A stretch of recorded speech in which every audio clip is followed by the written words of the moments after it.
You'll probably be told how an idiot's guide around up the wire air horns, but what I've done is got my Dixie horns mounted to that plate. Motor's there, which is probably a bit exposed, but only going to be on there for a day. Wiring's run round the earth to the earth on the tractor cab. Positive goes through the bulkhead, around the back of the dash, towards your motor on the other side. Comes out of there. Round here, the switch is wired into the loader. Third service power.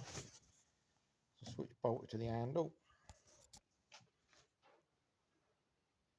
Temporarily till I'll fix it to something. There's the relay. And then we'll go around again and I'll show you the other bit. The positive and negatives off the positive and negative on the battery. It should work.